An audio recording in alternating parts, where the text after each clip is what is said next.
Agora falamos sobre a possibilidade de uma retaliação por parte do PCC, que entrou no radar da Polícia Militar de São Paulo, que está em alerta depois da operação contra o grupo organizado.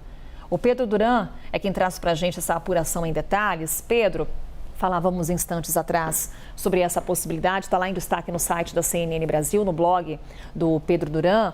Pedro, ontem foi uma grande operação, a gente está falando de mais de 50 mandados que foram cumpridos, em prisões que aconteceram. E agora, nesse momento, como que a Polícia Militar também se prepara para essa possibilidade de uma retaliação? A gente sabe que o PCC tem um histórico de ataques deliberados contra, inclusive, postos policiais na cidade de São Paulo. A gente viu recentemente imagens da atuação do crime organizado aqui no estado, não só na capital, mas também na Baixada Santista, e a Polícia Militar está monitorando a possibilidade de uma retaliação por parte do primeiro comando da capital para justamente tentar revidar a operação que foi feita ontem contra chefes dessas empresas que teriam sido cooptadas pelo tráfico de drogas, pelo crime organizado, pela facção criminosa, para poder prestar um serviço que é institucional aqui na cidade de São Paulo, que é o serviço de transporte público. A gente vai trazer uma arte para relembrar o que foi essa operação, mas antes de a gente falar sobre ela, eu queria só trazer aqui duas informações importantes.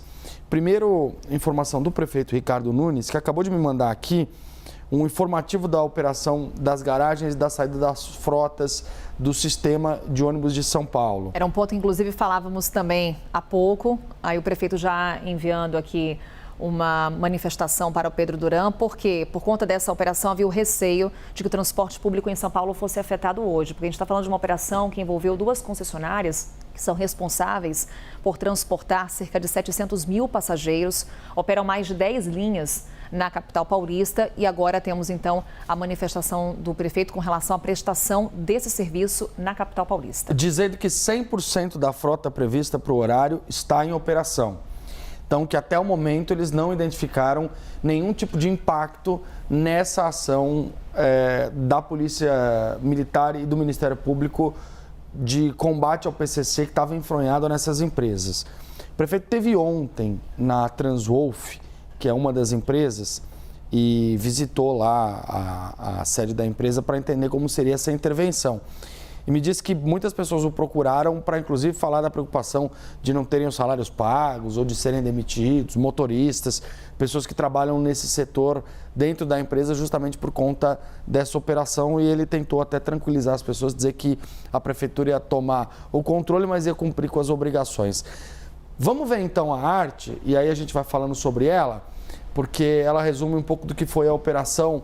Aqui, Carol, são as duas empresas que foram alvos da Polícia Militar e do Ministério Público. A UpBus, que atua na zona leste de São Paulo, e a Transwolf, que atua em boa parte da zona sul de São Paulo.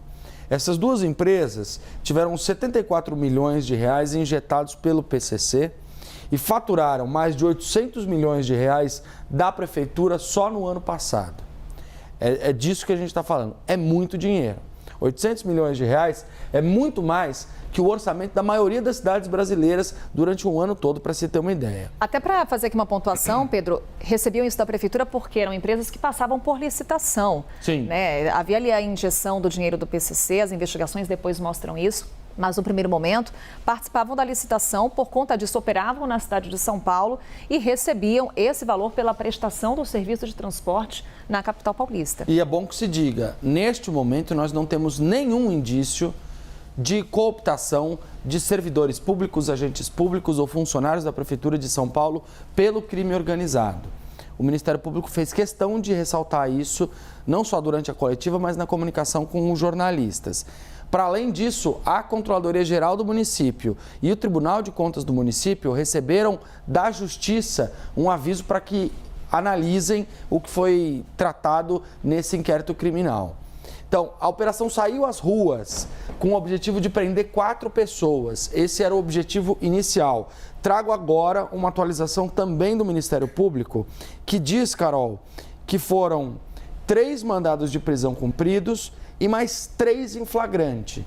Então, o objetivo era prender 4, conseguiram prender 6 pessoas, sendo que uma dessas 4 ainda está foragida. Atualização desse momento do Ministério Público.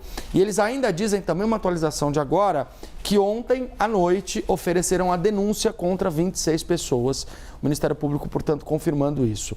340 PMs foram às ruas para poder dar suporte. A gente está falando do Esquadrão Especial e da Tropa de Choque, policiais militares que têm um contato mais próximo com o secretário Guilherme Derrite, de Segurança Pública, e a Polícia Civil, que costuma fazer parte desse tipo de operação, nesse momento foi deixada de lado. Não foi incluída na operação Polícia Militar que conduziu essa ação. 1.365 ônibus era a amplitude dessas empresas que atuavam aqui em São Paulo e agora vão continuar atuando, mas sob a administração municipal, sob a intervenção, o prefeito que já nomeou um interventor. A gente está falando de 29 suspeitos, contra 28 deles já teve, portanto, ontem a denúncia oferecida ao Ministério Público, pelo Ministério Público à Justiça, 52 mandados de busca e apreensão, como a Carol bem disse, que vão servir inclusive de base para que possam ser novas pistas coletadas e ajudar a entender qual é o tamanho dessa rede do crime organizado. E aqui 650 mil passageiros, em média, por dia. É só importante lembrar que quando a gente fala de passageiros, a gente não fala de pessoas. A gente fala de viagens, então quando são 650 mil, é a viagem de ida, a viagem de volta. O cálculo da SP Trans, do Ministério Público, é de mais ou menos 350 mil pessoas atingidas ou que tinham o serviço prestado por ônibus dessas duas linhas. Então, para dar um panorama aqui do que a Polícia Militar e o Ministério Público revelaram, foi uma operação feita junto com a Receita Federal, Carol, porque há ali o crime de lavagem de dinheiro como sendo o centro dessa ação criminosa. E quando existe lavagem de dinheiro, a Receita Federal é acionada porque tem um papel importantíssimo, inclusive no acompanhamento da evolução patrimonial dos suspeitos. No caso, Receita Federal e também o CAD, né, acompanhando um pouco das movimentações financeiras, é o que chama ali a atenção. Tanto o dinheiro circulando, acende ali o alerta e há a participação do Ministério Público ao lado de Receita Federal e também do CAD. É isso, Carol. Oi, Pedro. Acho que está bem explicado aqui para todo mundo poder acompanhar os detalhes dessa operação importante. Tem mais daqui a pouquinho, tem mais apuração do Pedro aqui com a gente sobre esse assunto e também entrevista com o promotor Lincoln Gakia, que é um dos responsáveis por essa operação. E como a gente falava há pouco, o doutor Lincoln Gakia, que já está há décadas, há anos aí nesse trabalho de investigação contra o PCC.